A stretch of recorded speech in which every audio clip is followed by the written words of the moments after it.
Welcome to Authentic Caregiving. Today, I thought maybe we'd go over um, things that people say. What do you say?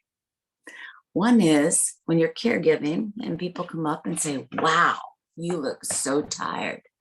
Okay, it might have been your best day and you were feeling pretty good. And then they said, oh, you look so tired. So now you think, is it an exhausting day? How bad do I look? Um, so that's probably not the greatest thing to say to a caregiver. Another thing people say is, I don't know how you do it. Now, they might come with they might say it and you feel better, that they've said it and they recognize it. But sometimes the caregiver has a very busy life, usually. And so they have challenges. And when someone says, I don't know how you do it, they're basically saying your job is so awful. I would never do it. And why would you make that choice? So it comes across two different ways, doesn't it? And another thing is, your mother was such a beautiful person. Well, she's not dead yet. So think about that. Don't use was, use is a beautiful person. So if they have dementia, etc., they'll say, oh, she was a wonderful woman. Well, she still is. She's still there and she's still inside.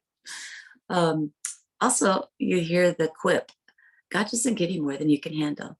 Well, that is so Christianese to say, for one, and that it doesn't, it might last a very long time. And it might be very, very difficult along the way. So that is of no help really to a caregiver to just quip off some verse even. And that doesn't mean you aren't an encourager, but you're not walking alongside them when you say those kind of things. So listen more to them. They probably don't want to talk about it a lot, possibly. Maybe they want to talk about it a lot or one portion of it. So a listening ear is much better than someone who thinks they're going to say something magical. Another thing is, it must take a special person to do your job. Well, acknowledges that the person that they're caring for, that they are providing a gift really for them. However, it can be really patronizing. Like, I can't believe how crazy and desperate you are to take such a job and to spend your time doing this. So think about what you're saying to people who are caregiving. You'll get your reward in heaven. Wow. Wow, I'm not doing this for a reward.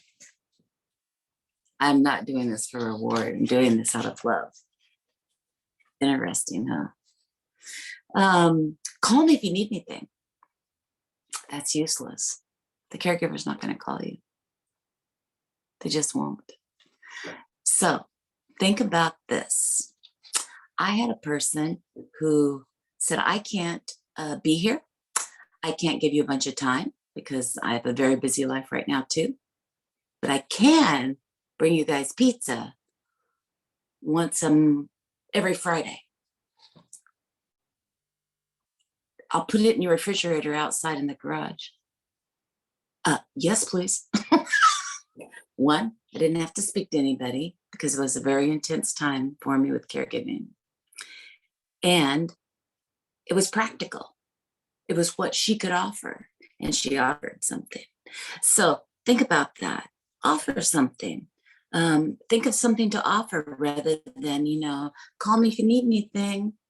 They're not going to call you.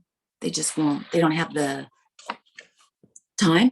They don't have the effort to think, what could they possibly do? So offer something. I've offered DoorDash to people. It's awesome. You could offer gift certificates, anything like that, anything that makes their life easier. You could offer to have a restaurant deliver once a month or whatever. So be creative, because they're not going to tell you what they really need, probably. I've never known a caregiver, honestly, that I've talked to. I'll say, give me a call with what you need. They don't call you. They're too busy in it, living it. Also, Where's your faith? I'm sure this will all turn out for the best. Well, your faith is you're showing up every day and you're believing God is with you. But someone might have a lot of pain, etc. And the grief of that, it's very hard. Of course, you're walking out your faith. So listening rather than having platitudes is much better. It helps somebody. What can I do to help? Nope. Nope. What are we going to do? We're going to offer something. We're going to offer what we can do. Maybe it's money. Maybe it is $5. Maybe it is a gift for like Starbucks or something, and they can send somebody else out to get it, or they can drop by and get it themselves. Practical ways to help. The top comment that is the best comment. I say that sarcastically. It's not a good comment. They say nothing at all. I've had that situation before. I had a severe grief happening, and I went into a family time with certain part of our family, and nothing was said. It was like crickets. They just went on with trivial things. That hurt. I was hurting. I just needed to say, wow, I'm glad you're back, because we had to travel for the situation. So anyway, don't say nothing at all. It's harder to understand people who say nothing at all. Encourage people to ask, like, how are you doing? We're glad you're back.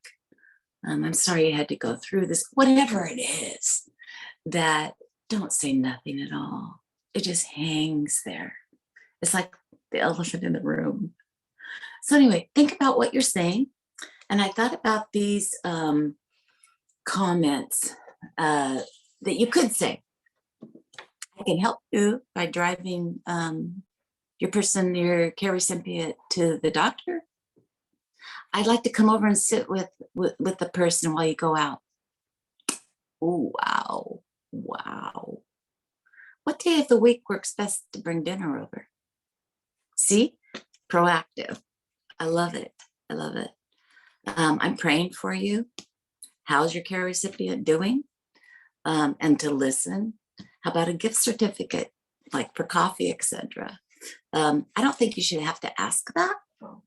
You can do that, send it in the mail, drop it off at the door.